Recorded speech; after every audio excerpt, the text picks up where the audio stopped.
Good evening, Mpasho News. This is your comprehensive news update. Let's take a look at the stories making our headlines today. In Kenyan politics, Democracy Citizens Party leader Rigathi Gachagua has sounded the alarm over rising political violence in the country. Speaking at a rally in Kajiado, the former deputy president accused President William Ruto of failing to act decisively against what he termed goonism at political functions. Gachagua warned that unchecked unrest could plunge Kenya into civil war. He singled out Interior Cabinet Secretary Kipchumba Murkomen and other security officials, claiming they have failed to depict the true scale of the violence. On Saturday, Gachagua's rally in Kikuyu was marred by chaos, with tear gas, gunfire, and reports of extortion targeting members of the public. The opposition leader insists that the government must take urgent steps to restore order and protect citizens' rights. Meanwhile, in Kajiado County, business activity came to a standstill as the Niko Kadi movement toured the area. The campaign is urging young Kenyans to register as voters ahead of the 2027 elections. Organizers say Niko Kadi has grown beyond a viral meme, evolving into a cultural movement that empowers youth to understand and exercise their constitutional rights. The initiative is seen as a bold statement about the power of young Kenyans to shape their future. With the countdown to 2027 already underway, the movement is gaining traction across the country, sparking conversations about civic responsibility and the role of youth in governance. In local news, police in Ole Kasasi B have reported a shocking incident that took place on Friday night. Authorities suspect that a domestic conflict between a man and a woman turned fatal. According to reports, the woman allegedly stabbed the man and mutilated his body. Neighbors discovered the scene on Sunday evening after noticing a foul smell and flies gathering around the couple's rented apartment in Rodada. The caretaker was alerted and later he called the police. Officers broke into the house through the windows and door, where they found the man dead and the woman unconscious. The man's body was taken to the mortuary for postmortem and identification.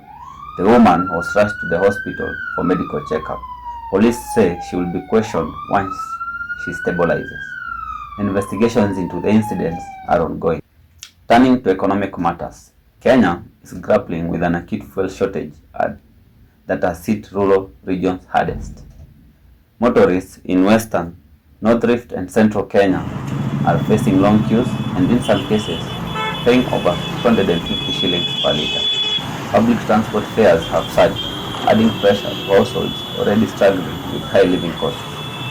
Independent dealers say they are unable to access sufficient stock from multinational suppliers, despite government assurances that reserves are adequate.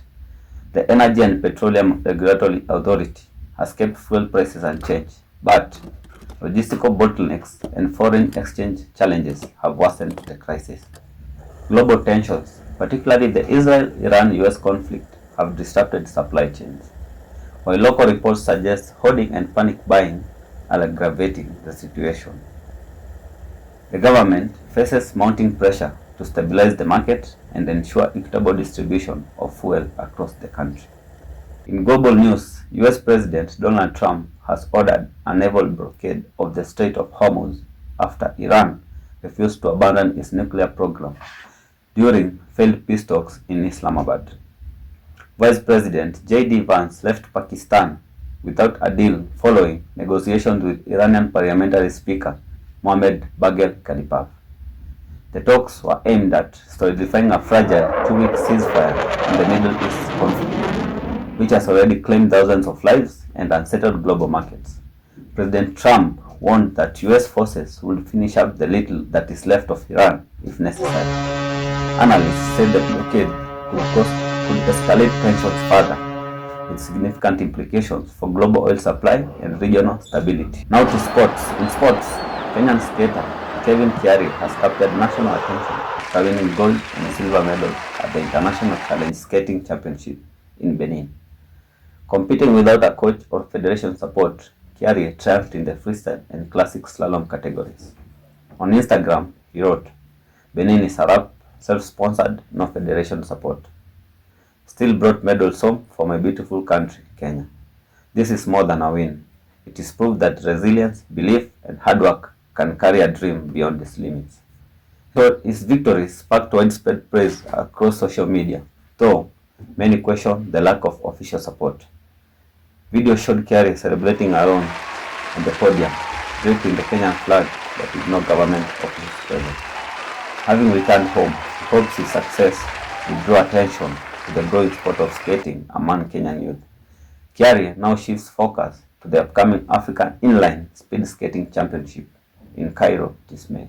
In football, the Premier League title race is heating up. Arsenal remain in pole position, but their 2-1 defeat to Bournemouth at the Emirates has opened the door for Manchester City. City trail by 9 points but have 2 games in hand, including a crucial clash with Chelsea. If City win that and later beat Arsenal at the Etihad on April 19th, they could close the gap to just 3 points.